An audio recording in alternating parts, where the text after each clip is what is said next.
ሁለተኛው የአስፋሃ ዘመን ከ1956 እስከ 1960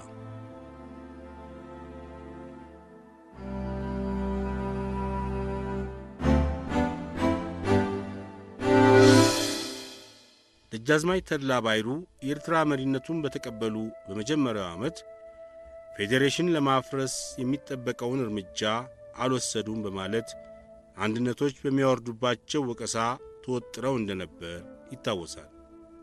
እርግጥ ነው ተድላ የኤርትራ ቀዳማይ መርሃ መንግሥቲ በመባል ሥልጣኑ ከዕለት ወደ ዕለት እየጣማቸው ስለሄደ ፌዴሬሽኑን ማፍረስ አልፈልጉም። ይሁን እንጂ ደጃች ተድላ ቢፈልጉም ኖሮ ማፍረሱ ቀላል እንዳልነበረ አስፋና ጓደኞቻቸው የተረዱት በእሳቸው ቦታ ከተተኩ በኋላ ነው። በቲዮሪ መገንባት እንጂ ማፍረስ አይከብድም ስለሚባል በዚያን ጊዜ ተድላ ባይሩ ፌዴሬሽኑን ለማፍረስ ምን ያህል ችግር እንደነበረባቸው በዝርዝር ለማስረዳት ፈቃደኛ ቢሆኑም እንኳን ተቀባይ እንደማይኖራቸው የታወቀ ነው። ከተድላ በኋላ በ1956 ዓ.ም የሁለተኛው የፓርላማ ጠቅላላ ምርጫ በተደረገ ጊዜ የኢትዮጵያ ተቃዋሚዎች እነ ኢብራሂም ሱልጣን ሳይመረጡ በመቅረታቸው አንድነቶች ፌዴሬሽኑን ለማፍረስ ሜዳው ተመቻቸው ተብሎ ሙሉ ተስፋ ተደረገ። ቀዳማዊ ኃይለ ሥላሴ ከፊት አውራሪነት ወደ ደጃዝማችነት ደረጃ ያሳደጓቸው አስፋ ወልደ ሚካኤል ግን በመጀመሪያው ዓመት ባገኙት ኤክስፔሪያንስ በቲዮሪና በፕራክቲክ መካከል ያለውን ልዩነት በይበልጥ ስለተረዱ በሁለተኛውም የሥልጣን ዘመን በሩጫ የሚፈጸም ነገር አለመኖሩ ግልጽ ሆኖ ታያቸው። ከእንግዲህ ወዲህ ከልባችን የምንፈልገውን ትልቁን ጉዳይ የፌዴሬሽኑን መፍረስ ከግቡ ለማድረስ የምንችለው ደረጃ በደረጃ እየተራመድን ነው የሚል አቋም ያዙ። ደግነቱ እነዚህ ደረጃ በደረጃ የሚከናወኑት ጉዳዮች ምንና ምን መሆናቸውንና እያንዳንዳቸውንም ለመፈጸም ምን ያህል ጊዜ እንደሚጠይቅ ደጃዝማች አስፋ አስቀድመው ባለመግለጻቸው ለተቆጣጣሪዎቻቸው ምቹ አልሆኑም። የንጉሠ ነገሥቱ ባለሟል በመሆናቸውና ከወገኖቻቸው ከአንድነቶችም ጋር ያላቸው መግባባት የጠነከረ ስለሆነ ይሄ ቀረ፣ ይሄ ጎደለ የሚል ወሬና ሐሜታ አላሰጋቸውም። አስፋ ወልደ ሚካኤል ከቺፍ ኤክስኪዩቲቭነት ሥልጣናቸው ጋር በኤርትራ የግርማዊነታቸው ምክትል እንደራሴነቱን ደርበው መያዛቸው ለውጭ ታዛቢዎችም ሆነ ለተግባሩ አፈጻጸም ተገቢ አለመሆኑን ቢትወደድ አንዳርጌ ደጋግመው ያቀረቡትን ሐሳብ ንጉሠ ነገሥቱ አልተቀበሉትም። እንዲያውም በታኅሳስ 1958 ዓ.ም አንዳርጋቸው መሳይ ራስ ተብለው የአገር ግዛት ሚኒስትርነትን ሲሾሙ ደጃዝማች አስፋ ተጠባባቂ እንደራሴ ሆነው ሥራውን እንዲመሩ የጃንሆይ መልካም ፈቃድና ትእዛዝ ተሰጠ። በዚህ መሠረት ከታኅሳስ 1958 ዓ.ም እስከ ታኅሳስ 1959 ዓ.ም ድረስ ለአንድ ዓመት የዘውድ እንደራሴነቱንና የመንግሥቱን መሪነት ሥልጣን በማጣመር ደጃዝማች አስፋ የተመቼ መልካም የሥራ ዘመን አሳልፈዋል። በሕገ መንግሥት አንቀጽ 56 እንደ ተደነገገው ለኤርትራ የውስጥ አስተዳደር የሚያስፈልገውን የሕግ ረቂቅ ቺፍ ኤክስኪዩቲቭ አዘጋጅቶ ለፓርላማው ሲያቀርብ ምክር ቤቱ ተነጋግሮበት በድምፅ ብልጫ ይወስናል። ከዚህ በኋላ በአንቀጽ 15 መሠረት በፓርላማው የጸደቀው ሕግ አዋጅ ሆኖ እንዲወጣ ለንጉሠ ነገሥቱ እንደራሴ አቅርቦ የሚያስፈቅደው ቺፍ ኤክስኪዩቲቭ ነው። ከ1952 ዓ.ም ጀምሮ በየጊዜው ፓርላማው የሚያሳልፈው የሕግ ረቂቅ ከፌዴራሉ መንግሥት ሥልጣን ጋር የማይጋጭ መሆኑን አጣርቶ እንዲታወጅ ለመፍቀድ ቢትወደድ አንዳርጋቸው ጊዜ ይፈጃሉ የሚል ሐሜት ነበር። ከታኅሳስ 1958 እስከ ታኅሳስ 1959 ዓ.ም ድረስ በነበረው የአስፋ ተጠባባቂነት ዘመን ይሄ ችግር ሳይታይ ቀረ። አሰራሩም በሚከተለው አኳኋን ይከናወን ነበር። አንደኛ፣ ፓርላማው የወሰነው የሕግ ረቂቅ በአዋጅ እንዲወጣ አስፋ ቺፍ ኤክስኪዩቲቭ ለአስፋሃ ተጠባባቂ እንደራሴ ያቀርባል። ሁለተኛ፣ ተጠባባቂ እንደራሴ አስፋሃ ፓርላማው ያሳለፈው ሕግ ከፌዴራሉ ከኢትዮጵያ መንግሥት ሥልጣን ጋር የማይጋጭ መሆኑን በደቂቃ ውስጥ መርምሮ ያረጋግጥና ሕጉ አዋጅ ሆኖ እንዲታተም ለቺፍ ኤክስኪዩቲቭ አስፋሃ ያስተላልፋል። ሦስተኛ፣ ቺፍ ኤክስኪዩቲቭ አስፋሃም ከተጠባባቂ እንደራሴ አስፋሃ በደረሰው ፈቃድ መሠረት ሕጉን አዋጅ አድርጎ ያወጣዋል። በዚህ አኳኋን በአስፋሃ ተጠባባቂ እንደራሴና በአስፋሃ ቺፍ ኤክስኪዩቲቭ መካከል ፍጹም የሆነ መግባባትና መተማመን ስለተፈጠረ በአንድ ዓመት ውስጥ የተከናወነው የሥራ ቅልጥፍና የፌዴሬሽኑን መፍረስ ጉዳይ ጨርሶ ረስቶት ከረመ።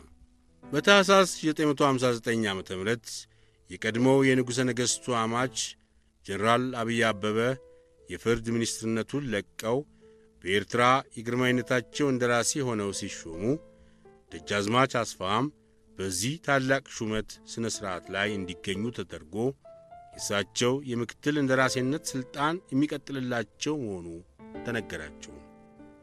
በዚህ ዕለት ከነበሩት ተሿሚዎች መካከል ከስዊድን የባለሙሉ ሥልጣን ሚኒስትርነት ሥራቸውን ጨርሰው የተመለሱት ደጃዝማች ተድላ ባይሩ የሕግ መወሰኛ ምክር ቤት አባል እንዲሆኑ ሲነገራቸው ደጃዝማች አስፋሃ ከሊጋባው አጠገብ ቆመው ተመልካች ሆነው ነበር። አዲሱ የጃንሆይ እንደራሴ አብይ አበበና ቺፍ ኤክስኪዩቲቭ አስፋሃ ቀደም ያለ ትውውቅ ባይኖራቸውም እየተከባበሩ ለመግባባትና ለመቀራረብ ጊዜ አልወሰዱም። አስፋሃ የተድላን ሥልጣን ሲረከቡ የፕሮቶኮሉን ግርግር በማሻሻላቸው ከፍ ያለ አድናቆት እንዳገኙት ሁሉ ጄኔራል አብይ ደግሞ የቤተ መንግሥቱ ሥርዓት እንዲቀለጥፍና ለባለ ጉዳዮች በሩ ዝግ እንዳይሆን በማድረጋቸው እጅግ የተወደዱ ሆኑ። አብይ አበበ በተፈጥሯቸው ጨዋነትና እርጋታ፣ ደግነትና ትሕትና ያላቸው ሰው በመሆናቸው በኤርትራ ሕዝብ ዘንድ የተሰጣቸው ከፍተኛ ግምትና አክብሮት የተለየ መልክ ነበረው። በጥር ወር 960 ዓ.ም የግርማዊነታቸው እንደራሴ አስመራ ደርሰው አዲሱ ሥራቸውን ሲጀምሩ በመጪው ነሐሴ ወር ለሦስተኛው ዙር ለሚደረገው የፓርላማ ምርጫ ቺፍ ኤክስኪዩቲቭ ከፍ ያለ ዝግጅት ላይ ነበሩ። እንደዚሁም ለሁለተኛ ጊዜ የተመረጡበትን የ4 ዓመት የሥልጣን ዘመን ለመፈጸም 8 ወር ብቻ ስለሚቀራቸው በዚሁ በአጭር ጊዜ ውስጥ ፌዴሬሽኑን ለማፍረስ እንደማይችሉ የታወቀ ነው። ሆኖም በእነዚህ 8 ወራቶች ውስጥ አንዳንድ ታሪክ ነክ የሆኑ ጉዳዮች ሳይፈጸሙባቸው እንዳይቀሩ ለኤርትራ ፌዴሬሽን ምልክት የሆነውን ባንዲራ ለመሰረዝና የአስተዳደሩንም መጠሪያ ስም ለማሻሻል አስፋሃ ወልደ ሚካኤል እርምጃ ወሰዱ።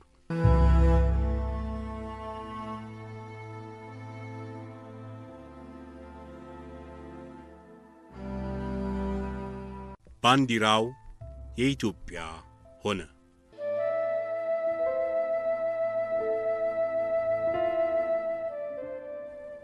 ቀደም ሲል እንደተገለጸው በተለይ የአስፋሃ መንግሥት እንደተጀመረ ይህን በተባበሩት መንግሥታት ኮሚሽነር ሐሳብ የተዘጋጀውን ሰማያዊ ቀለም ባንዲራ ለማጥፋት አንድነቶች ብዙ ሙከራዎች አድርገው እንደነበር ይታወሳል። ነገር ግን የእስላም ሊግ አባሎች ለተባበሩት መንግሥታት ድርጅት እያከታተሉ የሚያቀርቧቸው አቤቱታዎች ስለበረከቱ አንድነቶች የተመኙትን በቶሎ ለመፈጸም አላመቻቸውም። በሁለተኛው የፓርላማ ምርጫ ምንም እንኳን ከእስላም ሊግ ወገኖች ብዙዎቹ የአንድነት ተቃዋሚዎች ባይመረጡም ባንዲራውን ለመሰረዝ የመማክርቶቹን 2/3 የድጋፍ ድምፅ ለመሰብሰብ አልተቻለም። በመጨረሻም ቺፍ ኤክስኪዩቲቭ መማክርቶቹን ለማግባባት የተጠቀሙበት መግለጫ የሚከተለው ነበር። የኤርትራ ሕዝብ በኮሎኒያሊስት ጣሊያን ዘመንም ሆነ በእንግሊዞች ጊዜ አረንጓዴ፣ ቢጫ፣ ቀይ የሆነውን የኢትዮጵያን ሰንደቅ ዓላማ ለሰርግም ሆነ ለቀብር ሥርዓት ሲጠቀምበት እንደቆየ የሚዘነጋ የለም። ኤርትራ ወደ እናት አገሯ ወደ ኢትዮጵያ ስትመለስ ለውስጥ አስተዳደሯ የተሰጣት የኦቶኖሚ መብት በቂ ሆኖ ሳለ በተጨማሪ የባንዲራ መለዮ የተደረገባት በውጭ ጠላቶች በተዘጋጀ ተንኮል መሆኑን የሚስተው የለም። የኤርትራ ሕዝብ ክርስቲያኑም ሆነ እስላሙ ከኢትዮጵያ ሰንደቅ ዓላማ የተለየ ባንዲራ ይቁምልን ብሎ አለመጠየቁን የሚክድ የለም። እንግዲህ በታሪካችን ያልነበረ ከኤርትራ ሕዝብ ያልተጠየቀ በጠላቶቻችን ሐሳቡ ተጠንስሶ በጠላቶቻችን ወዳጆች ቀለማቱ ተመርጦ የተሰቀለብንን ባንዲራ በምን ምክንያት ለምንስ ጥቅም ተሸክመን እንኖራለን? ይህም ሁሉ በማየት ጥንታዊ ታሪካችንን አድሰን በፍቅርና በኅብረት ተሳስረን ለመኖር እንድንችል የእኛ ኤርትራውያን ባንዲራ የእናታችን ሦስቱ ኅብረ ቀለማት አረንጓዴ፣ ቢጫና ቀይ ብቻ እንዲሆን ውሳኔያችሁን እለምናለሁ። ይህንን ሐሳብ ምክር ቤቱ የማይቀበለው ከሆነ የታሪክ ኃላፊነት ስላለብኝ የኤርትራ ሕዝብ ራሱ እንዲወስን ሬፈረንደም አዘጋጅቼ ጠይቃለሁ ብለው ቺፍ ኤክስኪዩቲቭ አቋማቸውን ገለጡ። በፓርላማው መሆኑ ቀርቶ ሕዝቡ እንዲወስን ቢጠየቅ ደጃች አስፋ ጥርጥር የሌለው ድል እንደሚያገኙ ስለታወቀ የእስላም ሊግ ወገኖችም ከመቃወም መደገፉ ይሻለናል አሉ። የአስፋ መንግሥት ለሁለተኛ ጊዜ ከተመረጠ ከ3 ዓመት ከ4 ወር ተኩል በኋላ ታኅሳስ 24 ቀን 1959 ዓ.ም በአውሮፓውያን የልደት በዓል ዋዜማ የኤርትራ ፌዴሬሽን ምልክት የሆነው ባለ ሰማያዊ ቀለም ባንዲራ ተሰርዞ አረንጓዴ፣ ቢጫ፣ ቀይ የሆነው የኢትዮጵያ ሰንደቅ ዓላማ ብቻ እንዲሆን ፓርላማው ያላንዳች ተቃዋሚ በሙሉ ድምፅ ውሳኔውን ሰጠ። በአገር ፍቅር እሳት እየነደዱ ለፍጹም አንድነት የተሰዉትና ብዙ ፈተናዎችን የተቀበሉት መላከ ሰላም ዲሜጥሮስ ገብረ ማርያምና ጓደኞቻቸው በሦስቱ ኅብረ ቀለማት ያሸበረቀው የኢትዮጵያ ሰንደቅ ዓላማ ብቻውን በኤርትራ ሕንፃዎች ላይ ሲውለበለብ ሲያዩት ኢትዮጵያዊት ኤርትራ እውነተኛ ልብሷን ያጠለቀችው ዛሬ ነው። የታገልነውም የሞትነውም ለእናታችን ለኢትዮጵያ ባንዲራ ነው እንጂ ከውጭ የመጣ ልዩ ምልክት እንዲለጠፍብን አይደለም ብለው መላከ ሰላም ዲሜጥሮስ በ1952 ዓ.ም ሕገ መንግሥቱ በሚዘጋጅበት ጊዜ ያሰሙትን ተቃውሞና ያሳዩትን ቆራጥነት እውነተኛው ታሪክ ምንጊዜም የተከበረ ቦታውን አይነፍገውም። አስፋ ወልደ ሚካኤልም ይህች ለኤርትራ መለዮ እንድትሆን በጠላቶቻችን ተገፍቶ የተባበሩት መንግሥታት ኮሚሽነር አንሴ ማቴንሶ የፈጠራት ባንዲራ በመሰረዟ ለፍጹም አንድነት ጉዞ የመጀመሪያው ተቀዳሚ እርምጃ አድርገው ቆጥረውታል።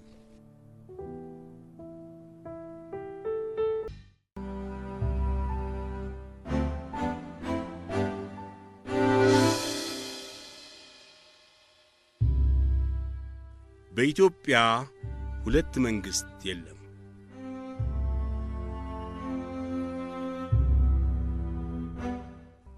በፌዴራሉ አክት ነጥብ 2 እና በሕገ መንግሥቱ አንቀጽ 4 በእንግሊዝኛ ቋንቋ የተገለጸው ገቨርንመንት ኦፍ ኤሪትሪያ የኤርትራ መንግሥት ሲሆን መሪው ደግሞ በእንግሊዝኛ ቺፍ ኤክስኪዩቲቭ ተብሏል።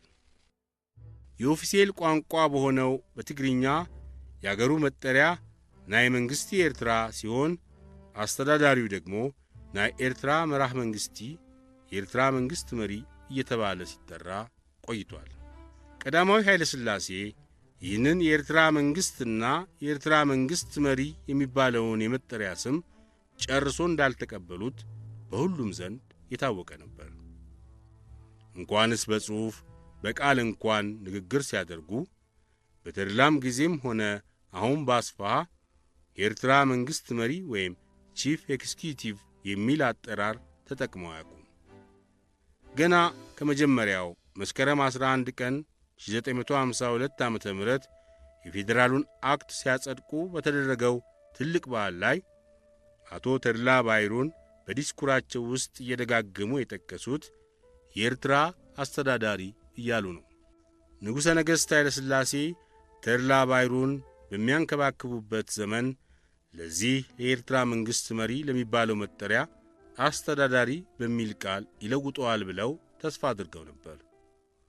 ተድላ ግን በታሪካቸው ተዘርዝሮ እንደተገለጸው ይህቺ ናይ ኤርትራ መራህ መንግሥቲ የኤርትራ መንግሥት መሪ የተባለችውን ስም ከዕለት ወደ ዕለት እየወደዷት ስለመጣች የጃንሆይን ፍላጎት ችላ ብለው ከረሙ። የጃንሆይ ምርት የሆኑት አስፋ ግን የጌታቸውን ፍላጎት ደህና አድርገው ስለሚያውቁ ምቹውን ጊዜ ሲያጠኑ ከኖሩ በኋላ ቺፍ ኤክስኪዩቲቭ በሆኑ በአምስተኛው ዓመት ያሰቡት ተፈጸመላቸው። መንግሥት የኤርትራ የተሰኘው የኤርትራ አስተዳደር እንዲባል እና ኤርትራ መርሃይ መንግሥቲ የሚለው የኤርትራ አስተዳዳሪ ተብሎ እንዲሰየም በግንቦት 1960 ዓ.ም ለፓርላማው የቀረበው ረቂቅ ውሳኔ በመማክርቶቹ ሙሉ ድጋፍ ጸደቀ። የኤርትራን ባንዲራ እንዲሰረዝ ባስደረጉ በአምስተኛው ወር እነዚህን የስም ለውጦች ሲያስወስኑ አስፋሃ ፕላናቸውን ቀደም አድርገው ለንጉሠ ነገሥቱ አልገለጹም። ጃንሆይ እንዲያውቁት የተደረገው ጉዳዩ በፓርላማው ጸድቆ ለሕዝብ መግለጫ ከመውጣቱ ከጥቂት ሰዓቶች በፊት ነበር። ንጉሠ ነገሥቱ ዜናውን እንደ ሰሙ ወዲያውኑ አስፋሃን በስልክ አስጠርተው ለመሆኑ ለምን ጉዳይ ይጠቅማል ብለህ ነው ይህን ያስወሰንከው ብለው ጠየቋቸው። አስፋሃም ምንጊዜም ቢሆን አስደሳች መልስ ለመስጠት ብልህነታቸው የታወቀ ስለሆነ የጌታቸውን ልብ በሚነካ መንገድ በኢትዮጵያ ሁለት መንግሥት የለም፣ የአንዲት ኢትዮጵያ መንግሥት መሪ ደግሞ አንድ ሰው ብቻ ነው፣ እሱም ቀዳማዊ ኃይለ ሥላሴ ይባላል አሏቸው። ጃንሆይም መብሰል ይሉሃል፣ እንደዚህ ነው፣ ተረድቶ ስህተትን ማረም ትልቅ ሙያ ነው በሚል ቃል በጣም መደሰታቸውን ገለጡላቸው። ደጃዝማች አስፋሃ በአንዲት ኢትዮጵያ ሁለት መንግሥት የለም ብለው ይህን ውሳኔ በፓርላማ ሲያሳልፉ ልዑል ራስ ካሳ ኃይሉ በሕይወት ቆይተው ሰምተዋቸው ቢሆን ኖሮ ምን ያህል በመረቋቸው ነበር። በ1950 ዓ.ም ኤርትራውያን ወደ ኢትዮጵያ እንዲቀላቀሉ የተወሰነው የራሳቸው የሆነ መንግሥትና ባንዲራ ተሰጥቷቸው ነው ተብሎ ሲነገራቸው እንደዚህ ከሆነማ ከኢትዮጵያ ጋር መቀላቀሉ ጥቅሙ ምንድን ነው ብለው ላቀረቡት ጥያቄ በዚያን ጊዜ የሚያጠግባቸው መልስ አላገኙም ነበር። ሦስተኛው ዘመነ አስፋ ከ1960 እስከ 1962 በግንቦት 1960 ዓ.ም ቺፍ ኤክስኪዩቲቭ በመባል ፈንታ አስተዳዳሪ በሚል መጠሪያ የተሰየሙት ደጃዝማች አስፋ ወልደ ሚካኤል በመስከረም 1960 ዓ.ም ለሦስተኛ ጊዜ ያዘጋጁት ጠቅላላ የፓርላማ ምርጫ በጣም ጥሩ ውጤት ሰጥቷቸዋል። አዲሶቹ የሕዝብ እንደራሴዎች ክርስቲያኖቹም ሆነ እስላሞቹ አስፋን አድናቂ በመሆናቸው ተወዳጅ አስተዳዳሪያቸውን የመረጧቸው ሁሉም በአንድ ድምፅ ነው። ስለ ምርጫው አፈጻጸምና ስለ አዲሶቹ የፓርላማ አባሎች መንፈስ ደጃዝማች አስፋ ለጃንሆይ የጻፉት ደብዳቤ ሁኔታውን ያስረዳል። ግርማዊ ሆይ፣ በአምላኮ ረድኤትና በግርማዊነቶ ዕቃቢ የኤርትራ ምክር ቤት አባሎችና የአስተዳዳሪው ምርጫ ይህ ጐደለበት በማይባል ወግና ማዕረግ ተፈጽሟል። በማንም ፊት በግልጽ እንደታየውና እንደተመሰከረው የአሁኑ ምርጫ የኢትዮጵያዊነትን መንፈስ እጅግ የተጐናጸፈ ነው። ከቀበሌ እስከ አውራጃ ውድድሩ ሲደረግ እገሌ ከገሌ የበለጠ ለንጉሠ ነገሥታችንና ለአገሩ ታማኝ ነው ወይ የሚል ጥያቄ እየቀረበ ነበር። ምርጫው አልቆ በሕጉ መሠረት ፓርላማው እንደ ተከፈተ መማክርቶቹ እኔን አስተዳዳሪያቸውን የመረጡት የንጉሠ ነገሥታችን ታማኝና ባለሟል ስለሆነ በሙሉ ድምፅ እንቀበለው እየተባለ ያላንዳች ተቃዋሚ ከፍ ያለ ጭብጨባ በማስተጋባት ነው። እንግዲህ ጃንሆይ እንደሚያዩት ሕግና ደንብ ቢጠቀስም ለወግ ማስፈጸሚያ መሣሪያነቱ ነው እንጂ አባሎቹን የመረጡና እኔንም የሾሙ ግርማዊነቶ ሆነዎት ለማለት እደፍራለሁ። ለአምላክና ለግርማዊነቶ ውለታ ምላሽ ለመሆን እንዲያበቃን እየተመኘው በራሴና በሥራ ጓደኞቼ ስም በአብራከ ሕሊና ዙፋኑ ስር ተደፍቼ መሐላዬን አድሳለሁ። ትሑት አገልጋዮ አስፋ ወልደ ሚካኤል።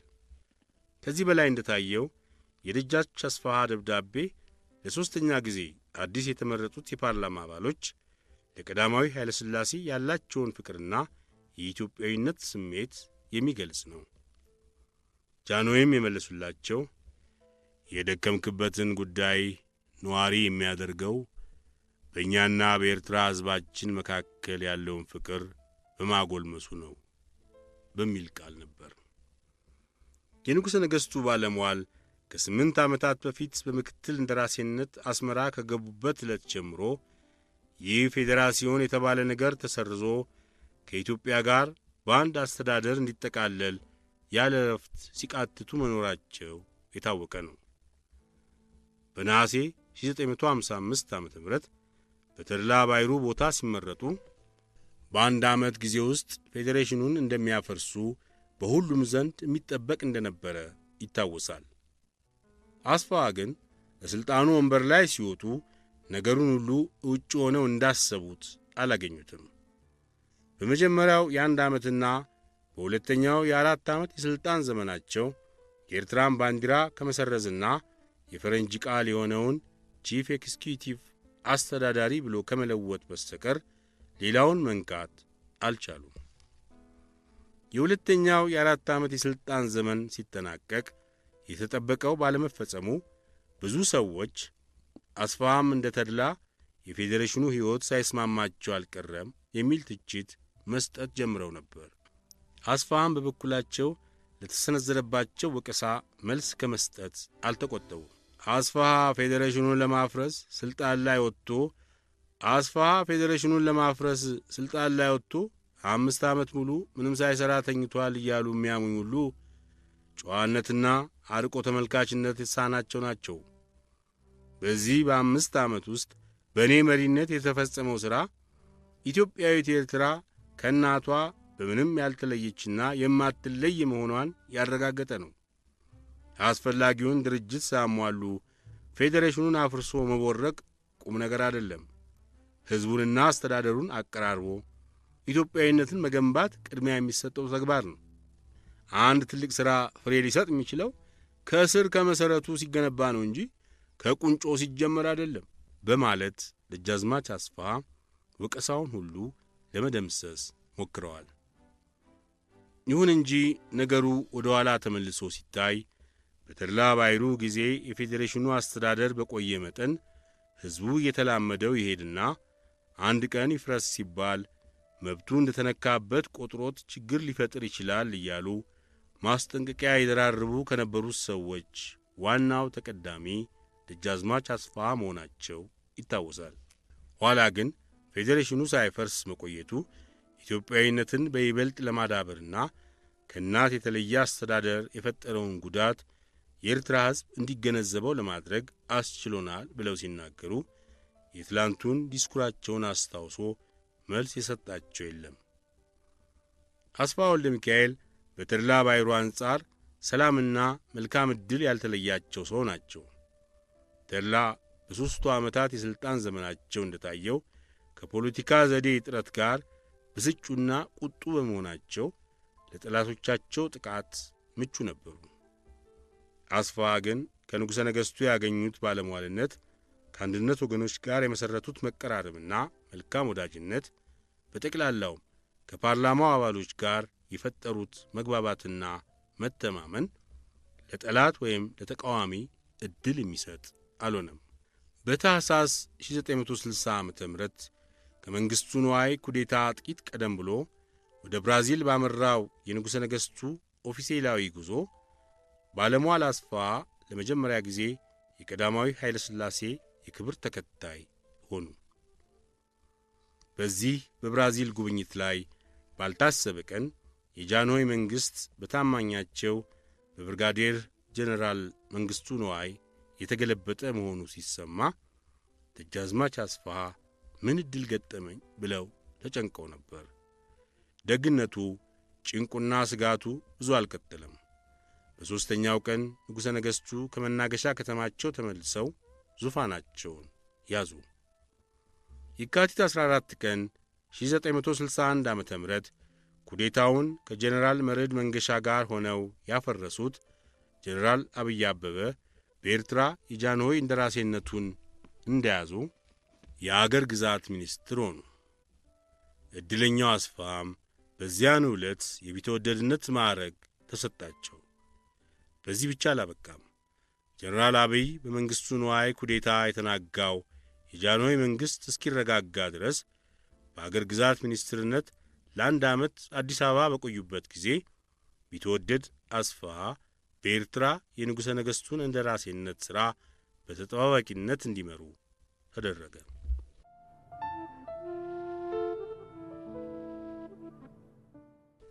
የፌዴሬሽኑ መፍረስ አስፈላጊ ነበር። አስፋ ወልደ ሚካኤል በአርስቱ የተጠቀሰው ጉዳይ በተለያዩ ጊዜያቶችና በተለያዩ ስፍራዎች ከቢትወደድ አስፋ ወልደ ሚካኤል ጋር በረጅሙ ተነጋግሬያለሁ።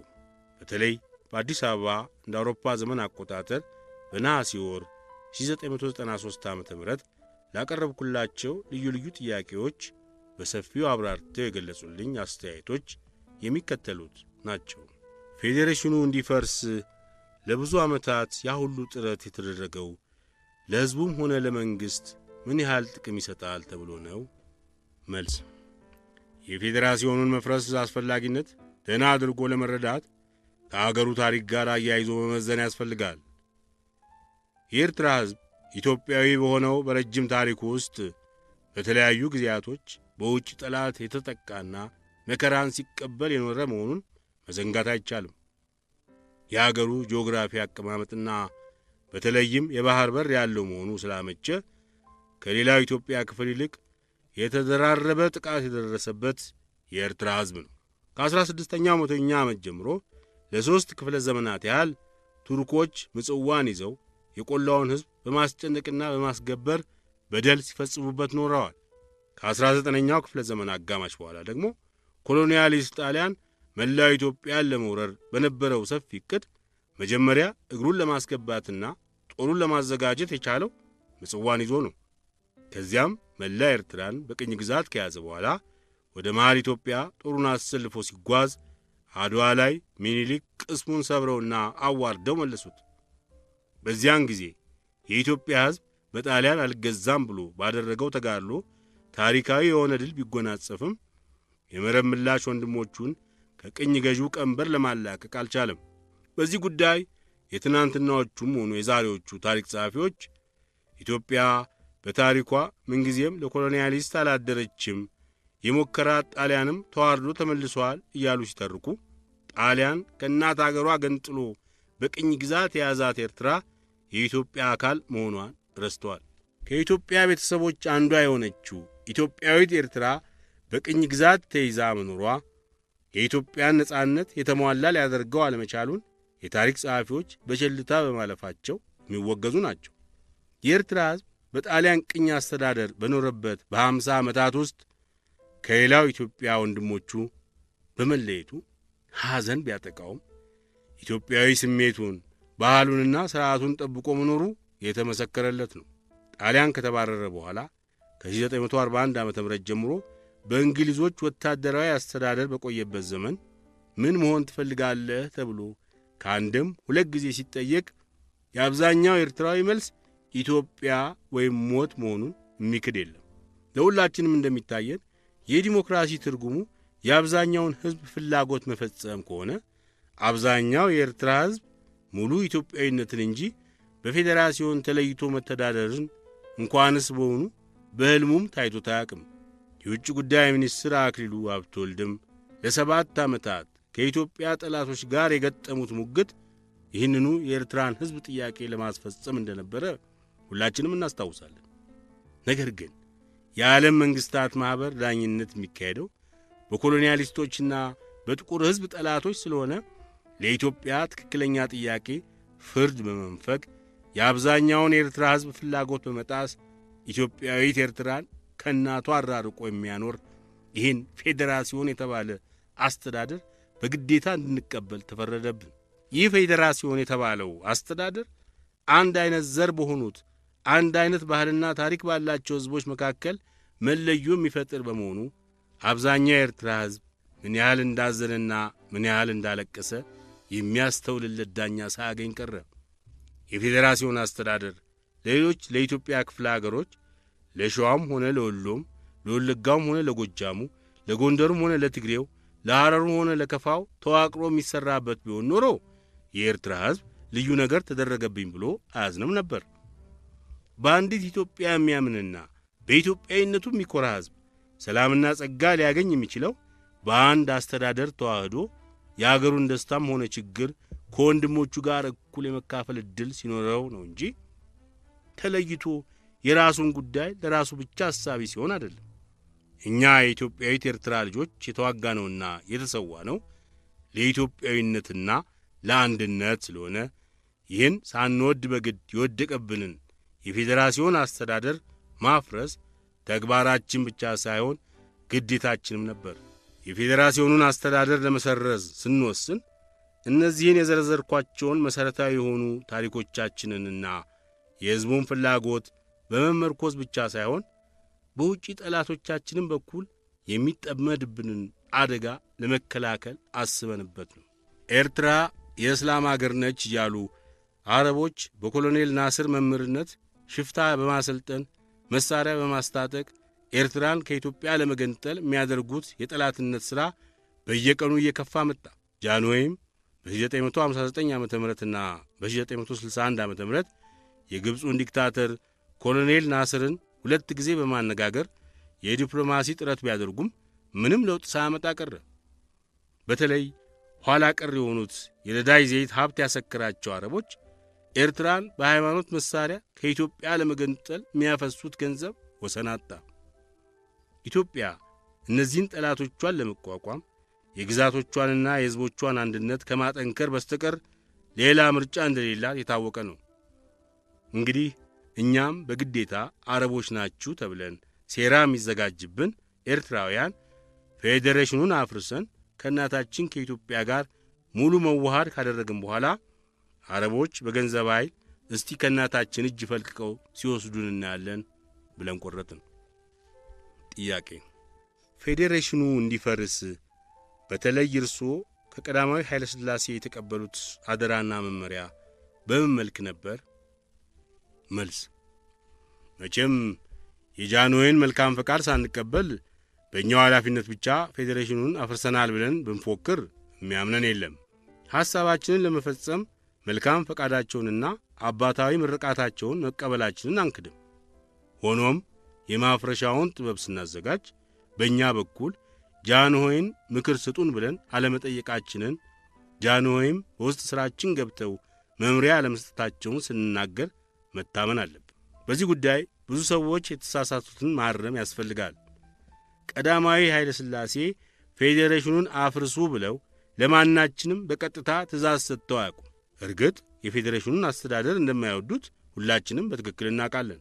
በደጃች ተድላ ጊዜ አውጥተው ባይናገሩትም የፌዴሬሽኑ አሰራር እየጎላ መሄዱ አስግቷቸው እንደነበረ ሁላችንም አይተናል። በዚህ ጉዳይ ጭንቁ ተቃሎላቸው ሰላም ሊያገኙ የቻሉት እኔ ከተመረጥኩ በኋላ ነው። በቅርብ ስለሚያውቁኝና ስለሚያምኑኝ ጊዜው ሲያመች ፌዴሬሽኑን አሰርዤ ፍጹም መዋሃድ ለማስደረግ እንደምችል የተረጋገጠ ተስፋ ነበራቸው።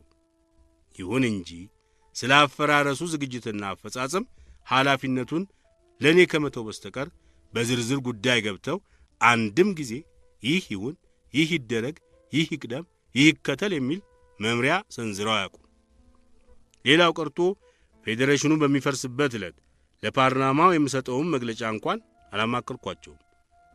በጠቅላላው እኛ ኤርትራውያን ፌዴሬሽኑን ለማፍረስ የቆረጥነው የጃንሆይን ትእዛዝ ሳይጫነን የሐሳቡ ባለቤቶች እኛው ራሳችን ሆነን የሕዝብ እንደራሴዎች መክረውበትና ሙሉ ስምምነት ተደርጎበት ስለሆነ በሠራነውና በፈጸምነው እንኮራበታለን።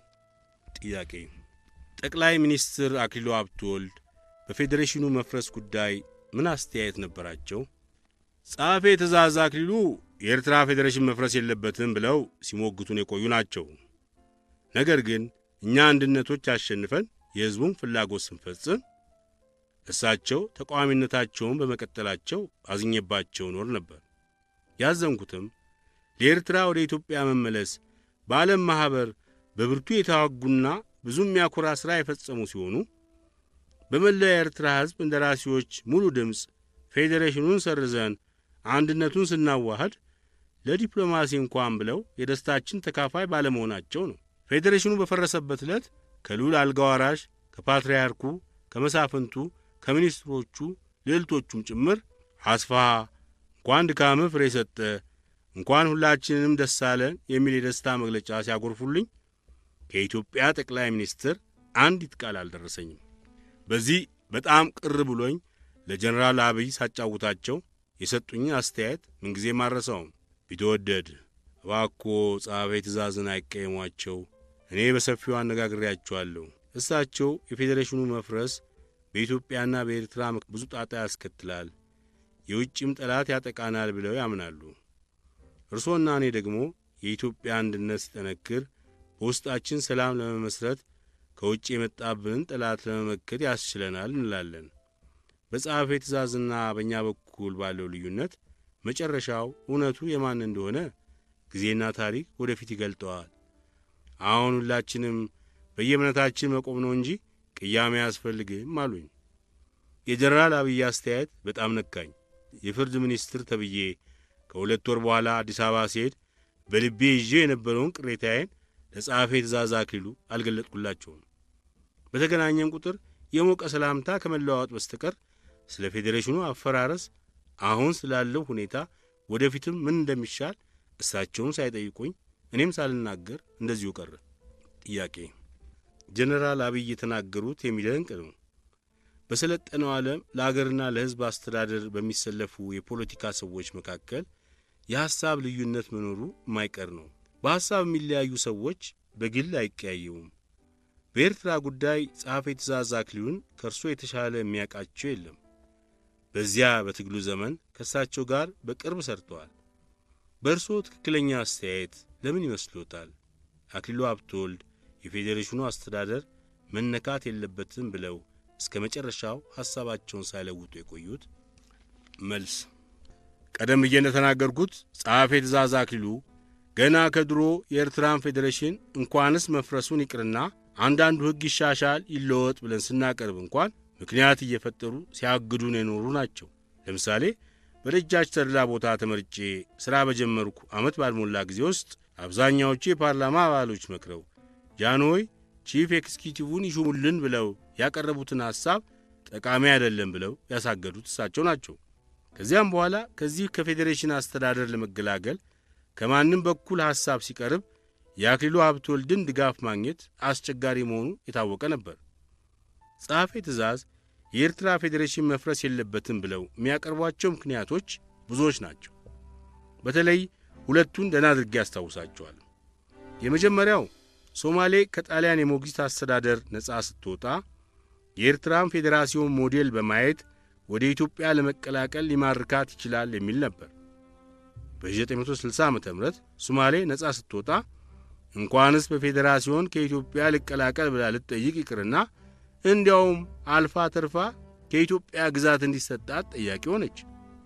በዚህ በኩል ጸሐፌ ትእዛዝ እንዳሰቡት አልሆነም። ቀጥሎ ደግሞ የሚሰጡት ምክንያት የኤርትራ ፌዴሬሽን ሬፈራንደም ሳይደረግ በፓርላማ አባሎች በሚደረግ ስምምነት ብቻ ቢፈርስ የተባበሩት መንግስታት ያዋግዘናል፣ ታላላቅ መንግስታት ያጠቁናል እያሉ ነበር። እኛ እንደሳቸው ከሶርቦን በሕግ የተመረቅን ባንሆንም ብዙ ተመራምረን የሚጠቅመንንና የሚጎዳንን ለይተን አውቀነዋል። ኧረ ለመሆኑ በ1952 ዓ.ም ይህን በተባበሩት መንግስታት የተዘጋጀውን የፌዴሬሽን ሕገ መንግሥት መርምሮ ያጸደቀው ማን ነው ተብሎ ቢጠየቅ የኤርትራ ሕዝብ መርጦ የላካቸው የሕዝብ ወኪሎች ናቸው የሚለው መልስ ቁልጭ ብሎ ይቀርባል።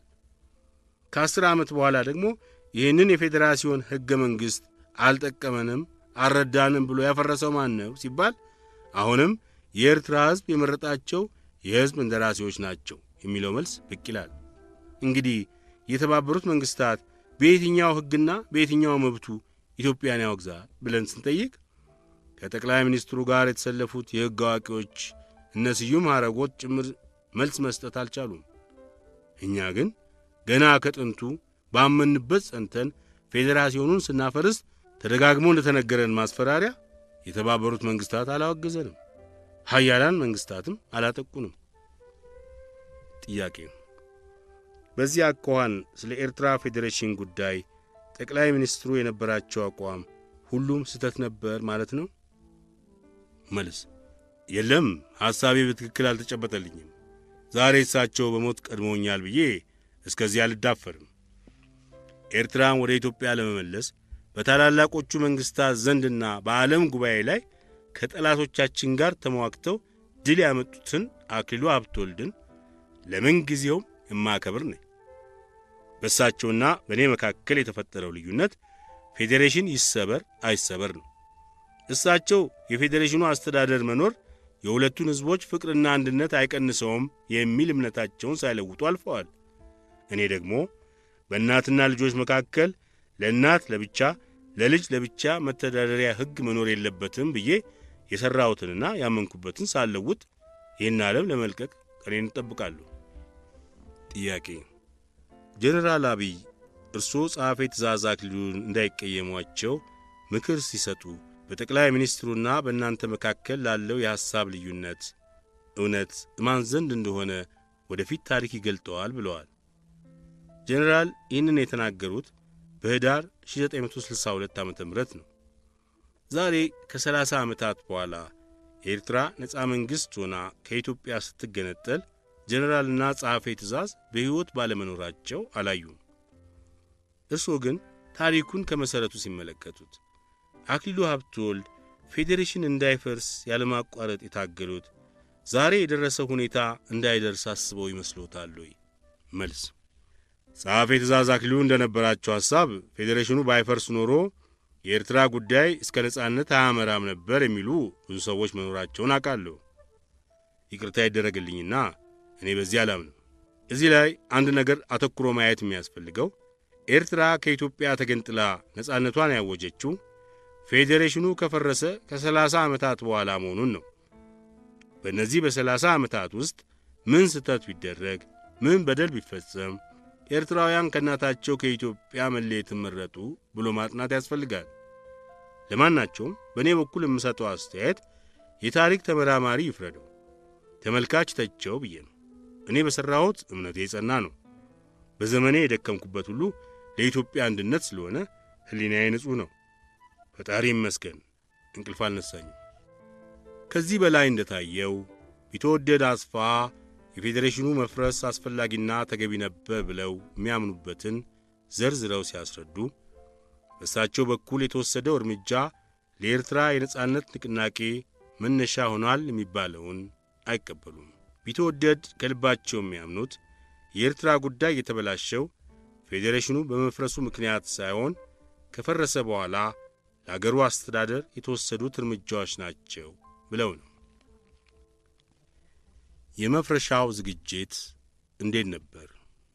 ያስፋ መልስ: ለሦስተኛ ጊዜ አዲስ የተመረጡት የፓርላማ አባሎች ሁሉ የኢትዮጵያዊነት መንፈሳቸው እጅግ የሞቀና በእኔም በአስተዳዳሪያቸው ላይ ሙሉ እምነት ያሳደሩ በመሆናቸው ከዚሁ ከፌዴሬሽን ሕግ ለመገላገል ወቅቱ የሚያመች መሆኑ ግልጽ ነበር። ቀደም ብዬ እንደገለጽኩት ጀነራል አብይ ለአንድ ዓመት አዲስ አበባ ቆይተው የአገር ግዛት ሚኒስቴርን በሚመሩበት ጊዜ ተጠባባቂ እንደራሴነቱንም በርቤ እንድሠራ በመደረጉ ፋታ አልነበረኝም። በእውነቱ የፌዴሬሽኑን ማፍረስ ዝግጅት ሥራዬ ብዬ የጀመርኩት እንደራሴው ወደ አስመራ ከተመለሱ ከጥር ወር 1962 ዓ.ም ጀምሮ ነው ማለት ይቻላል። ወዲያው በየካቲት ወር የግርማዊት እቴጌ መነን ዕረፍት ሆነ። ቀጥሎም ሚያዝያ ላይ ልዑል ሳህለ ሥላሴ ሲሞቱ በዚህ በተደራረበ ሐዘን ሰሞን ብዙ ጉዳዮችን ለማያያዝ አልተመቸኝም ነበር። ግንቦት 1962 ዓ.ም ጃንሆይ ኤርትራን ለመጎብኘት መጥተው በሰነበቱበት ጊዜ ስጨነቅበት የቆየሁትን ሐሳብ ወደ ማብሰል ደረጃ ለማድረስ አንዳንድ ነገሮች ተገልጠውልኝ ነበር። የየዓመቱ ልማድ እንዳይቀርበት ከከባድ ሐዘናቸው ላይ ተነስተው ሊጎበኙት የመጡትን ንጉሠ ነገሥት የሚወዳቸው የኤርትራ ሕዝብ ከመቼውም ጊዜ የበለጠ በጋለ መንፈስና ፍቅር ተቀበላቸው። የጊኒው መንግሥት መሪ የሴኩ ቱሬ ኦፊሴል ጉብኝትም በአስመራ ላይ እንዲፈጸም ጃንሆይ ስለፈቀዱ የኤርትራ ሕዝብ እጅግ አድርጎ ተደሰተ። ቀጥሎም የጃንሆይ መልካም ፈቃድ ሆኖ ከባላምባራስነት እስከ ደጃዝማችነት ድረስ ያለው ልዩ ልዩ የማዕረግ ስም በእኔ አቅራቢነት ለፓርላማው አባሎች፣ ለአገረ ገዦችና ለመንግሥት ሹማምንቶች በርከት ያለ ሹመት ተሰጠ።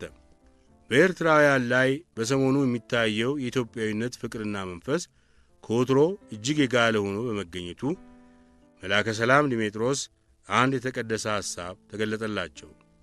ቀዳማዊ ኃይለ ሥላሴ በዚህ በኤርትራ ሕዝባቸው መካከል በተገኙበት ሰሞን ፓርላማው ለ1 ሰዓት ስብሰባ አድርጎ ፌዴሬሽኑ እንዲፈርስ በሙሉ ድምፅ ውሳኔ ቢያደርግና ንጉሠ ነገሥቱ እንዲያጸድቁለት ቢጠይቅ አይሻልም ወይ አሉኝ።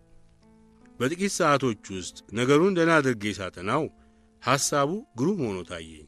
ወዲያውም ከቆለኞቹ ወዳጆቼ ከሼህ አሊ ራዳይና ጃንሆይ ከአንድ ቀን በፊት ደጃዝማች ብለው ከሾሟቸው ከፓርላማው ፕሬዝዳንት ከሐሚድ ፈረጅ ሐሚድ ጋር ስወያይ የመላከ ሰላምን ሐሳብ በ2 ቀናቶች ውስጥ ማዘጋጀት እንደሚቻል ተስማማን። እዚህ ላይ የፈረንሳይ ተረት ትዝ አለኝ። ብረቱ ሲግል በቶሎ መጨፍለቅ ነው እንደተባለው ይህ ሳናስበው በተአምር የጋለልን መንፈስ ሳይበርድ ቁም ነገር ብንሰራበት ይሻላል አልኩና መሸት ሲል ከጀነራል አብይ ጋር ሆነን ለጃንሆይ ውጥናችንን ነገርናቸው። በጥሞና ካዳመጡም በኋላ አስበንበት መልሱን ጠዋት እነግራቸዋለን ብለው አሰናበቱ። እናስብበት ሲሉን ለካስ ጠቅላይ ሚኒስትር አክሊሉን በስልክ ጠርተው ምን ታስባለህ ለማለት ኖሯል። እንደተለመደው አክሊሉ ሀብተወልድ ይህን በመሳሰሉ የፖለቲካ ጉዳዮች ላይ የማስረዳትና የማሳመን ልዩ ተሰጥኦ ስላላቸው ቀዳማዊ ኃይለ ሥላሴን በጥቂት ደቂቃዎች ውስጥ ለወጧቸው። እርስዎ ራስዎ ኤርትራ ሄደው ፌዴሬሽኑን እንዳፈረሱት ተቆጥሮ በዓለም ላይ ይወቀሳሉ። ይሄ ጉዳይ በጣም ከባድ ስለሆነ ጃንሆይ ሲመለሱ አብይና አስፋ አዲስ አበባ መጥተው ጥናት ቢደረግ ይሻላል ይሏቸዋል። ጃንሆይም በዚህ ሐሳብ ወዲያውኑ ይስማሙና ጄኔራልና እኔን ጠርተው አዲስ አበባ በቶሎ መጥታችሁ ስለ ቀረበው ሐሳብ ጥናት እንዲደረግ ያስፈልጋል ብለው ትእዛዝ ሰጡን። እኔ መቼም ከጠቅላይ ሚኒስትሩ ጋር ተከራክሬ የማሻሽለው ነገር እንደሌለ ስለማቀው ወሬው እንዳይዛመት እንደ ራሴው ብቻቸውን ሄደው ቢነጋገሩበት ይሻላል ስል ጃንሆይ ቀለብ አድርገው ማለፊያ ነው አሉ። በሐምሌው መጨረሻ ግድም ይመስለኛል ጀነራል አብይ አዲስ አበባ ሄደው በተደረገው ስብሰባ ላይ ቢሟገቱልንም የእኛን ሐሳብ የሚደግፍ ጠፍቶ እንደ ራሴው ባዶ እጃቸውን ወደ አስመራ ተመለሱ። ጥያቄ፣ ስብሰባው በምን ደረጃ ተደረገ? ፌዴሬሽኑ እንዳይፈርስ የእናንተን ሐሳብ የተቃወሙት እነማን ነበሩ? መልስ፣ ጀነራል አብይ እንደነገሩኝ ጉዳዩ የተጠናው በጠቅላይ ሚኒስትሩ ሰብሳቢነት ጀነራል አብይ፣ ጀነራል መርዕድ መንገሻ የመከላከያ ሚኒስትር፣ አቶ ይልማ ደሬሳ የገንዘብ ሚኒስትር፣ አቶ አበበ ረታ የጤና ጥበቃ ሚኒስትር፣ አቶ አብተው ገብረ ኢየሱስ የጠቅላይ ሚኒስትሩ ጽሕፈት ቤት ሹም ባሉበት ነበር። እንደተለመደው ጸሐፌ ትእዛዝ አክሊሉ የኤርትራን ፌዴራሲዮን ማፍረስ የኤርትራውያን ኢትዮጵያዊነትን የበለጠ ሊያደርገው አይችልም የሚለውን እምነታቸውን ሲናገሩ ሁሉም ደግፏቸዋል። እንዲያውም ጀነራል መርዕድና አቶ ይልማ የኤርትራ ፌዴሬሽን ሞዴል ለሌላውም ጠቅላይ ግዛት ሊተላለፍ የሚገባ ስለሆነ መፍረስ የለበትም የሚል ሐሳብ ሰጥተዋል ይባላል። የአቶ አበበ ረታም አስተያየት ከዚህ የባሰ እንደነበር ሰምቼ ተገርሜያለሁ። ጥያቄ፣ አቶ አበበ ረታ ምን አሉ? መልስ፣ የኤርትራ ሕዝብ በሕግ ተሰጥቶት ሲጠቀምበት የቆየው ኦቶኖሚ ሲፈርስበት የበለጠ ኢትዮጵያዊ ይሆናል ብለው የሚያልሙት ሰዎች የማሰብና የማስተዋል ችግር የተጫናቸው ናቸው ብለው ሰድበውናል አሉ። የአቶ አበበ ፊሎሶፊ ከጉዳዩ ቁም ነገር ጋር አብሮ አይሄድም። በእኛ በኩል የሕዝብ መብት ይሰረዝ አልተባለም። እኛ ያልነው የአንድ አገር ፍሬዎች በሆኑ ሕዝቦች መካከል አንዱን ክፍል ከሌላው የሚለይ አስተዳደር እንዲኖር ማድረግ አንድነትን አይገነባም ነው። ይህንንም ያልነው የሕዝቡን ስሜትና ፍላጎት ተመርኩዘን ነው። ሸማ በየፈርጁ ይለበሳል እንደሚባለው እኔ በዚያች ቀን ተገኝቼ ቢሆን ኖሮ ይህን አለአግባብ የተሰነዘረ ትችት አምጩ መልሶ እንዲወስደው አደርግ ነበር። ጥያቄ፣ የጀነራል አብይ ሚስዮን መጨረሻው ምን ሆነ? መልስ፣ መጀመሪያ እንዳልኩት ጀነራል አብይ ብቻቸውን በመሆናቸው ምንም ሊያደርጉ አልቻሉም። ከጃንሆይ ጋር በቆይታ በተነጋገሩ ጊዜ በዚህ በፌዴራሲዮን ጉዳይ በጣም አስቸጋሪው ጠቅላይ ሚኒስትሩ መሆናቸውን ተወያይተውበታል። ሆኖም ፌዴራሲዮኑ እንዲሰረዝ ለመፍቀድ ጃንሆይ ብቻቸውን ሆነው ስለተቸገሩ ለጊዜው ይቆይ የሚል ትእዛዝ ይዘው ተመለሱ። ጥያቄ፣ ከዚያስ በኋላ መልስ እኔ በጠባዬ ላስጨራሽ ነኝ። ያሰብኩትን ሳላደርስ ተሸንፌ መንገድ ላይ አልቆምም። ከመስከረም እስከ ዳር መግቢያ ድረስ ከመላከ ሰላም ዲሜጥሮስና ከሌሎችም ዋና ዋና የአንድነት ሰዎች ጋር ሆነን ፌዴሬሽኑን ለማፍረስ የምክር ቤቱን አባሎች በሙሉ አስተባበርን። በፓርላማው ውስጥ አንድም ተቃዋሚ ሳይኖር የሁሉም ስምምነት ከተጨበጠ በኋላ ጀነራል አብይ አዲስ አበባ ሄደው ውሳኔያችንን ለጃንሆይ ብቻ እንዲያቀርቡልን አደረግን። ለጃንሆይ ባዘጋጀነው ማስታወሻ ይህንን ከኢትዮጵያ አካሎች ውስጥ ብቸኛ አድርጎ የሚያሳየንን ፌዴሬሽን የተባለ ሕግ አፍርሰን ሙሉ የአስተዳደር ውህደት ለማድረግ በእኛ በኩል ቁርጥ ውሳኔ ስላደረግን የግርማዊ ንጉሠ ነገሥታችንን መልካም ፈቃድ በአስቸኳይ እንጠብቃለን። ይህን ጃንሆይን የምንጠይቀው ፈቃድ በግርማዊነቶ ብቻ እንዲወሰንልን እንለምናለን በሚል ቃል 68 የምክር ቤት አባሎች ተስማምተው ከፈረሙበት ማስረጃ ጋር ለጃንሆይ ተላከ። ቀኑ በፈረንጅ አቆጣጠር ህዳር 13 ቀን 1962 ዓ.ም ይመስለኛል። እንደራሴው ጄኔራል አብይ አበበ በአየር ኃይል ልዩ አውሮፕላን አዲስ አበባ ሄደው በጃንሆይ ቢሮ በር ተዘግቶ ለ2 ሰዓት ሁለቱ ብቻቸውን ከተነጋገሩ በኋላ የጠየቅነው ተፈቅዶ በዚያን ዕለት አስመራ ተመለሱ። ከዚህ በላይ እንደታየው አስፋሃ ወልደ ሚካኤል ፌዴሬሽኑን ለማፍረስ የኤርትራን ፓርላማ አባሎች ትብብር ካረጋገጡ በኋላ ማንም አማካሪ ሳይገባበት ንጉሠ ነገሥቱ ብቻቸውን እንዲፈቅዱላቸው የጠየቁት ተፈጽሞላቸዋል። በዚህ ጉዳይ ቀዳማዊ ኃይለ ሥላሴ የጠቅላይ ሚኒስትራቸውን አስተያየት ቢጠይቁ ወይም በሚኒስትሮች ምክር ቤት ተመክሮበት ይቅረብልን ብለው ቢያዙ ፌዴሬሽኑ መፍረስ የለበትም የሚል ተቃዋሚ በዝቶ ያሰቡት እንደሚሰናከልባቸው ቢትወደድ አስፋ ቀደም አድርገው ተገንዝበውታል።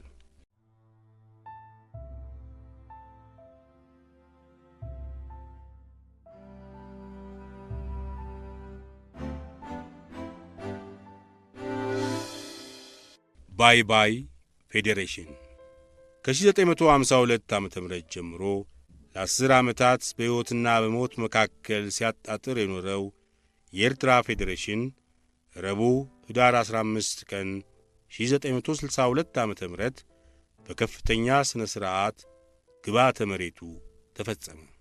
ከጠዋቱ 3 ሰዓት ጀምሮ የፓርላማው የመሰብሰቢያ አዳራሽ በኢትዮጵያ ሰንደቅ ዓላማ ሸብርቆ ወንበሮቹ ተወልውለውና አምረው ይጠብቃሉ። የሕዝቡ እንደራሴዎች የማዕረግ ልብሳቸውን ለብሰው ታሪካዊውን ውሳኔ ወደሚፈጽሙበት አዳራሽ ሲገቡ ከወትሮ በተለየ አኳኋን ከበር ላይ ሆነው በፈገግታና በጋለ የደስታ መንፈስ የሚቀበሏቸው የፓርላማው ምክትል ፕሬዝዳንት መላከ ሰላም ዲሜጥሮስ ገብረ ማርያም ናቸው። ከ6 ወራት በፊት ጃንሆይ አስመራ በነበሩ ጊዜ ከባላምበራስነት እስከ ደጃዝማችነት ድረስ ለኤርትራውያን የተሰጠው የማዕረግ ስም እጅግ ብዙ ስለሆነ በተለይ ከ68ቱ የፓርላማ አባሎች መካከል አቶ ሆኖ የቀረ ያለ አይመስልም። መላከ ሰላም አቀባበሉን ለማድመቅና ለማሞቅ እያንዳንዱን የሕዝብ እንደራሴ የማዕረግ ስሙን እየጠሩ ሰላምታ ሲሰጡ ቀኛዝማቾቹና ግራዝማቾቹ ተደባልቀውባቸው ነበር። ምክንያቱም ለምን እንደሆነ ሳይገለጽ በፓርላማው አዳራሽ እንዲገኙ የተጠሩት የመንግሥት ከፍተኛ ባለሥልጣኖች፣ የከተማው ነዋሪ ታላላቅ ሰዎችና ነጋዴዎች፣ የውጭ አገር መንግሥታት ቆንስሎች የተመደበላቸውን ቦታ ይዘው ይጠባበቃሉ።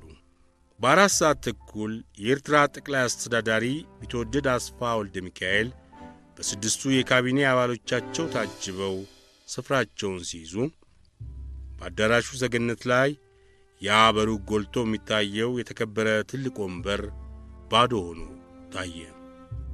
አንድ ትልቅ ሰው ጎሏል። ማን እንደጎደለ ለመረዳት የሚሳነው የለም። መላከ ሰላም ዲሜጥሮስ በየሰከንዶቹ ሰዓታቸውን ይመለከታሉ።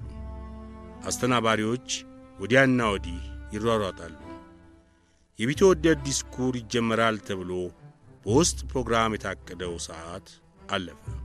ቀደም ሲል እንደተጠቀሰው በዓሉ ለምን እንደተዘጋጀ የተጠሩት እንግዶች አያውቁም።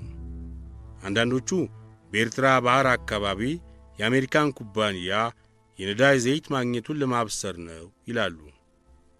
ሌሎች ደግሞ አስፋ ወልደ ሚካኤል ራስ ቢትወደድ ተብለው በኤርትራ የጃንሆይ እንደራሴ ሆነው ስለተሾሙ የአስተዳዳሪነቱን ሥልጣን መልቀቃቸውንና ቦታው ለተወዳዳሪዎች ክፍት መሆኑን ለመግለጽ ነው ብለው ያስባሉ።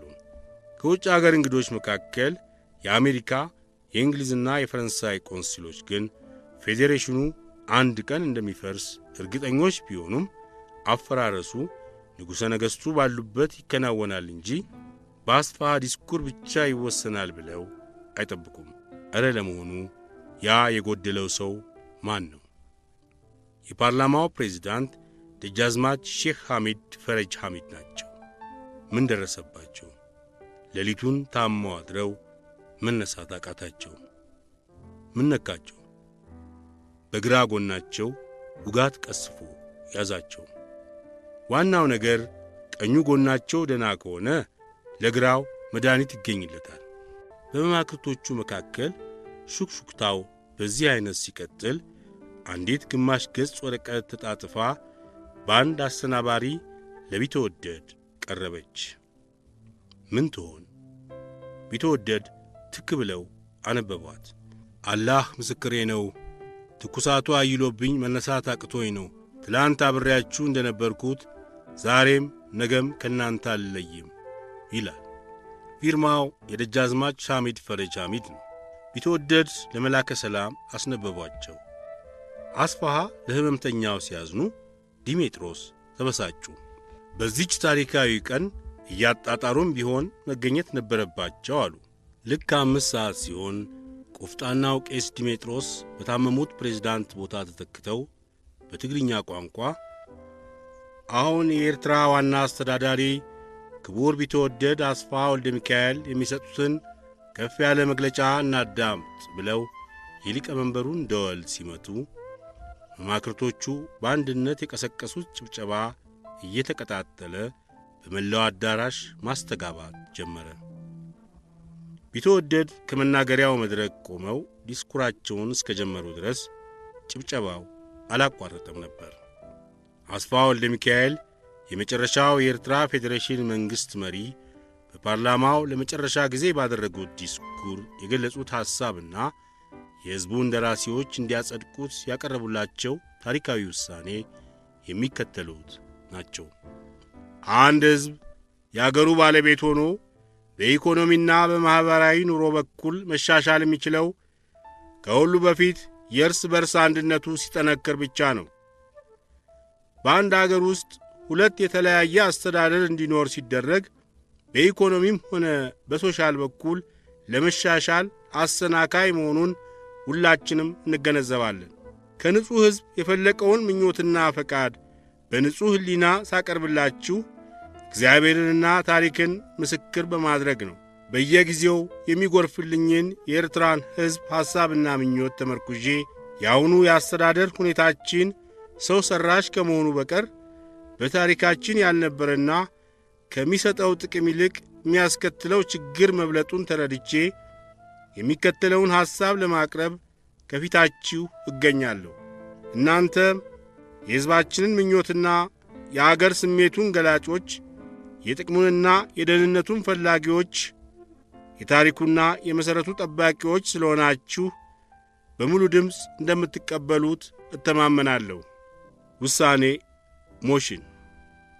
የፌዴሬሽን አስተዳደር ስሙም ሆነ ግብሩ ከታሪካችንና ከባህላችን የራቀ ለጠላት መሣሪያ ከመሆኑ በቀር ለሕዝባችን የማይጠቅም መሆኑን ተረድተን ለአገራችን የመሻሻል እርምጃ ኃይላችንን ሁሉ በአንድነት አስተባብሮ መሥራት ሲገባ በድጋሚ አንድ የሆኑ ድርጅቶች በሁለት ቦታ ማቋቋም በሰውም ሆነ በሀብት ረገድ ከንቱ ማባከን ማስከተሉን ተገንዝበን አንድ ኢትዮጵያ የሆነ ሕዝብ ሰው ሠራሽ በሆነው ባዕዳዊ ድርጅት መመራት አንድነቱን ከመሠረቱ የሚጎዳው መሆኑን ተረድተን የሕዝባችንን ሐሳብና ምኞት ገላጮች ሆነን ፌዴሬሽን የተባለውን ስሙንና ግብሩን ከላያችን ላይ አንስተነዋል።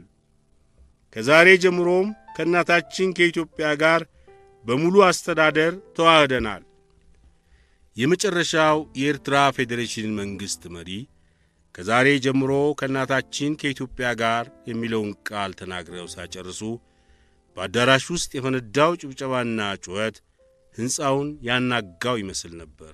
መላከ ሰላም ዲሜጥሮስ ከፕሬዝዳንቱ ወንበር ብድግ ብለው መማክርቶቹ መሃል በመግባት አንገት ለአንገት እየተቃቀፉ ከደስታ ብዛት የመነጨ እንባቸውን ሲረጩ፣ ሌሎች ደግሞ ከመቀመጫቸው እየተነሱ ቢትወደድ አስፋን ለመሳም ሲረባረቡባቸው ይታይ ነበር።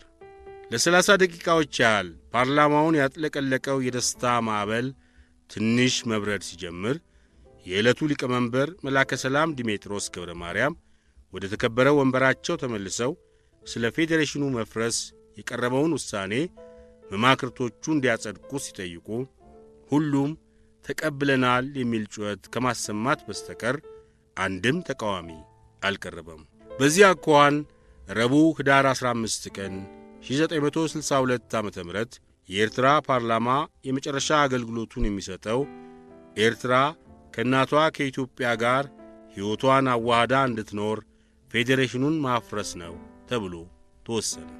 ፓርላማው ይህን ውሳኔ ካሳለፈ በኋላ መማክርቶቹና የአስፋ ካቢኔ አባሎች በእንደራሴው በጀነራል አብይ አበበ አማካይነት ንጉሠ ነገሥቱ እንዲያጸድቁላቸው ለመጠየቅ ወደ ቤተ መንግሥቱ ሄዱ። እንደሚታወቀው ማንኛውም ነገር ቀደም ብሎ የተዘጋጀ ስለሆነ ከአዲስ አበባ ቀዳማዊ ኃይለ ሥላሴ የሚሰጡት መልስ ጊዜ አልወሰደም። ፌዴሬሽኑ ለ10 ዓመታት ሲሰራበት ያስከተለውን ጉድለት በመመልከት የኤርትራ ሕዝብ ከሌላው የኢትዮጵያ ክፍል ወንድሞቹ ጋር በፍጹም ተዋህዶ እድገቱን ለማፋጠን እንዲችል በእንደራሴዎቹ በኩል ያቀረበልንን ውሳኔ አጽድቀን በሥራ ላይ እንዲውል ፈቅደናል ሲሉ አባ ጠቅል የሰጡት መግለጫ የመጨረሻው ውሳኔ ሆኖ ኤርትራ 14ኛዋ የኢትዮጵያ ጠቅላይ ግዛት ተብላ ተሰየመች። ኅዳር 15 ቀን 1962 ዓ.ም በመላ ኤርትራ ሙሉ ኢትዮጵያዊነት የተፈጸመበት ቀን ስለተባለ ከየአውራጃው ግዛት የተመደቡ የአገር ሽማግሌዎች በሕዝቡ ስም ሆነው ደስታቸውን ለንጉሠ ነገሥቱ እንደራሴ ለመግለጥ ወደ ቤተ መንግሥቱ እንዲመጡ ተደረገ። ብዙዎቹ ይህ በድንገት የታወጀው በዓል ትክክለኛ ትርጉሙ ምን እንደሆነ አያውቁም። ከየመኖሪያ አገራቸው ወደ አስመራ ሲጓዙ ድሮ ምን ነበርን፣ አሁን ደግሞ ምንድነው የሆነው እያሉ ሲጠያየቁ ነበር።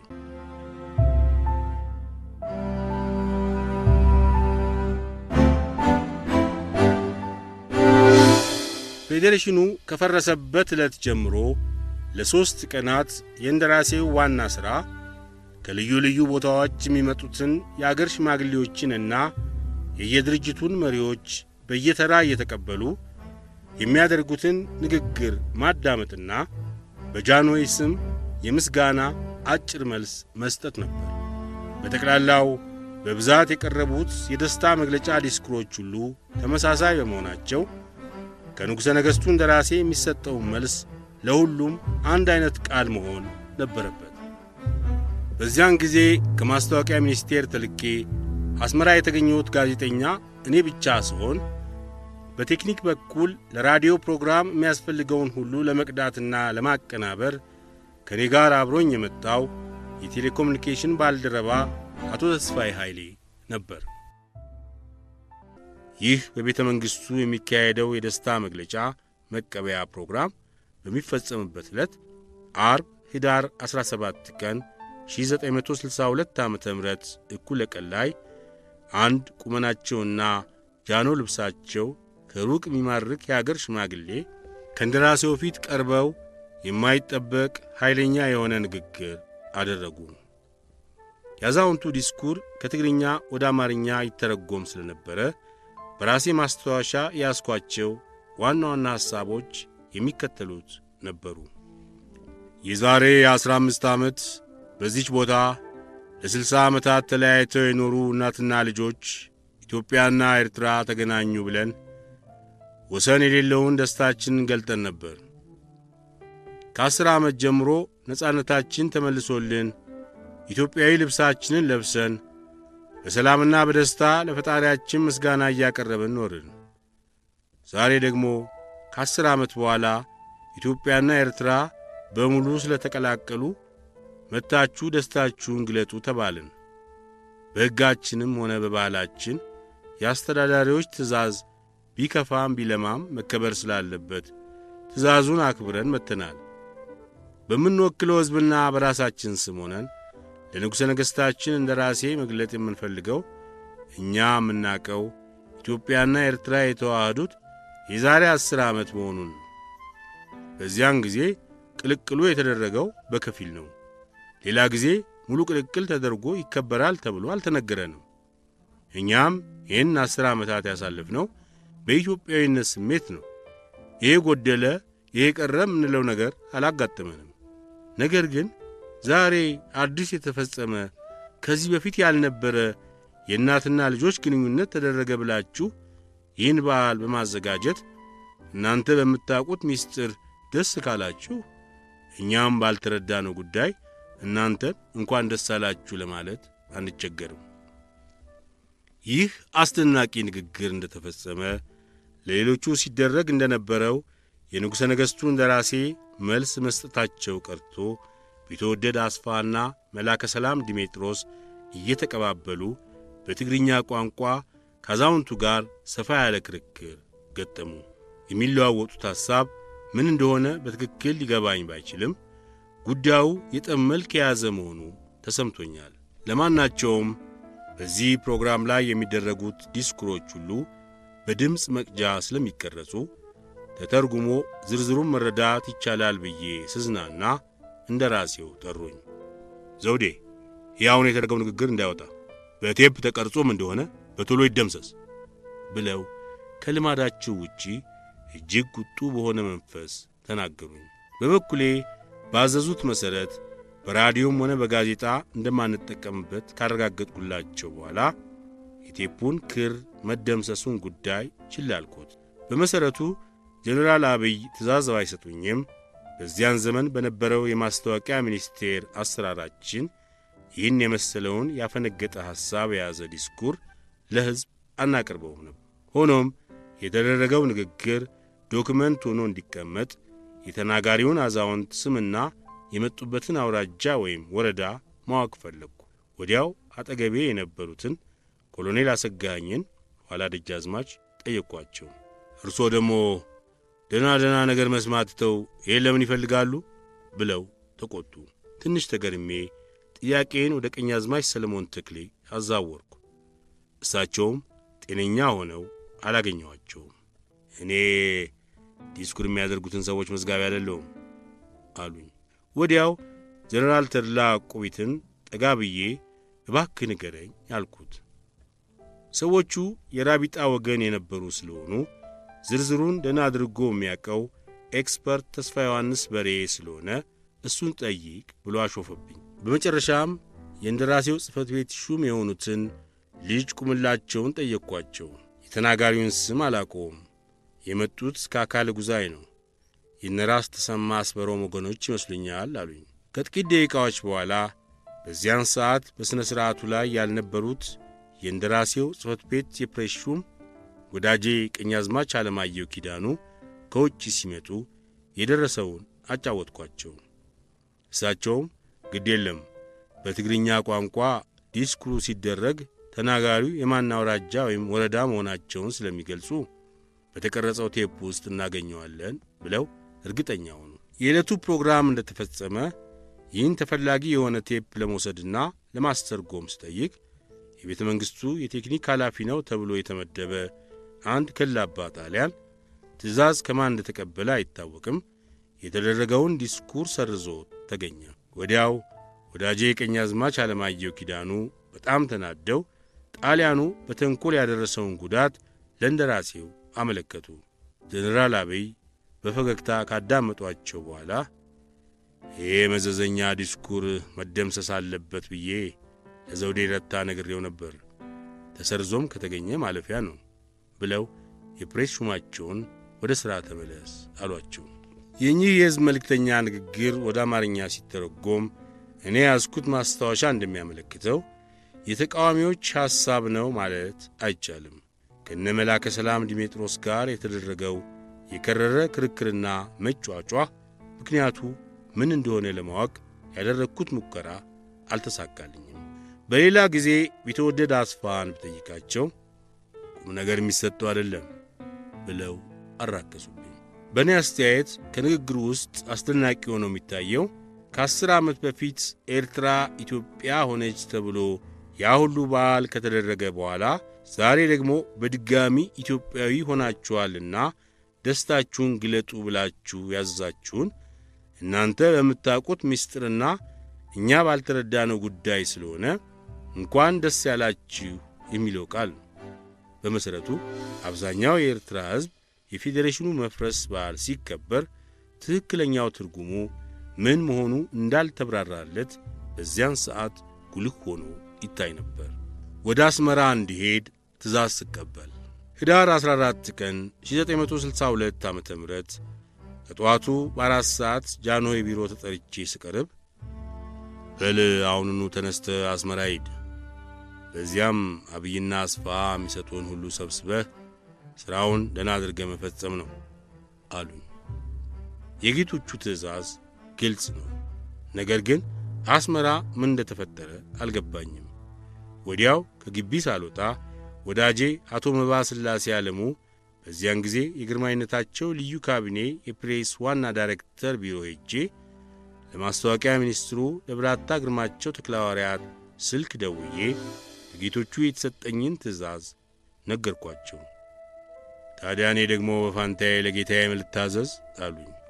ነገሩ ማሾፍ መሆኑ ቢገባኝም ከቁም ነገሩ እንዳልወጣ አስመራ ምን እንደደረሰ ጌታዬ እንዲነግሩኝና በተጨማሪም የሆቴል ወጪ እንዲያዙልኝ ነው አልኳቸው። መቼም እንደምታውቀው የእኔ የማስታወቂያ ሚኒስትርነት ለስም ብቻ ነው። የቤተ መንግሥቱ ባለሟል አንተ ነህ። የታዘዝከው ለምን ጉዳይ እንደሆነ እዚያው ጠይቀ መረዳት ነበር እንጂ እኔም ባይተዋሩን በማላቀውና ባልሰማው ጉዳይ ለምን ታስጨንቀኛለህ ብለው ስልኩን ዘጉት። የብላታ ግርማቸው ቅሬታ አላስገረመኝም። እኔ የእሳቸው ጭፍራ ስለሆንኩ ትእዛዙ በእሳቸው በኩል መድረስ ነበረበት። ይህን የመሰለውም ነገር በየጊዜው የሚደርስ ስለሆነ እንደ አዲስ ሁኔታ አላስጨነቀኝም። ከቤተ መንግሥት በቀጥታ ወደ ቤቴ ሄጄ ሻንጣዬን ሳዘጋጅ ስልክ ተደወለ። የማስታወቂያ ሚኒስትሩ ናቸው። ንዴታቸው በርዷል። ጀነራል አብይን አሁን በስልክ አነጋገርኩት። የምታርፈው እዚያው ቤተ መንግሥቱ ውስጥ ስለሆነ የሆቴል ወጪ የለብህም ብሏል። ሆኖም ለመጠባበቂያ እንዲሆንህ በሰነድ ተይዞ ኋላ ሂሳቡ የሚወራረድ 500 ብር አሁን ደርሰሃል። ሌላ የማደርገው ነገር ካለ ንገረኝ አሉኝ። በጣም ካመሰገንኩ በኋላ አስመራ ምን እንደደረሰ ጌታዬ ቢነግሩኝ አእምሮዬን ለሥራ ለማዘጋጀት ይረዳኛል አልኳቸው። በእኔ ደረጃ ጀነራል አብይን አነጋግሬው ሚስጥር ነው ብሏል። በአንተ ደረጃ ወደ ላይ ከፍ ብለህ ብትጠይቅ ሳይገለጽልህ አይቀርም ብለው አፌዙብኝ። ለማናቸውም ጉዳዩ ከፍ ያለ ሳይሆን አይቀርም ብዬ ከቴሌኮሙኒኬሽን በራዲዮ ቴክኒክ አቀናባሪነት ከመልካም ጠባይ ጋር ጥሩ ችሎታ ያለው አቶ ተስፋዬ ኃይሌ አብሮኝ እንዲሄድ ጠይቄ እየተዘጋጀ ነው አልኳቸው። የክብር ተከታይ ያስፈልግ ይኖራል ወይ አሉኝ። የለም ለሥራው በጣም አስፈላጊ ስለሆነ ነው አልኳቸው። እኔም ያልኩት እኮ በዚሁ መንፈስ ነው። የክብር ተከታዮች የሚመደቡት በእኔ ግምት ለሥራ ይመስለኛል። ለማናቸውም ለቴሌኮሙኒኬሽን አብሮ ሰው እንደሚመጣ ለጀነራል አብይ እነግራለሁ። በዚህ ምክንያት የመጠባበቂያውን ገንዘብ 1000 ብር እንዲሆንልህ አዝላለሁ። በል እንግዲህ መልካም መንገድ ያደርግልህ። በአስመራ ከተማ ባይ ባይ ፌዴሬሽን እያልክ እስክስታውን አሳምረ ተመለስ ብለው ስልኩን ቶሎ ዘጉት። ግርማቸው ግልጽ የሆነ ፍንጭ ሰጥተውኝ ነበር። በመጀመሪያ ደረጃ ግልጽ ሆኖ አልታየኝም።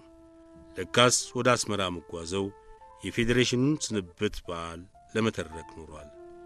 ይህን ምዕራፍ ባይ ባይ ፌዴሬሽን ብዬ የሰየምኩት ግርማቸው ተክለሐዋርያትን አስታውሼ ነው።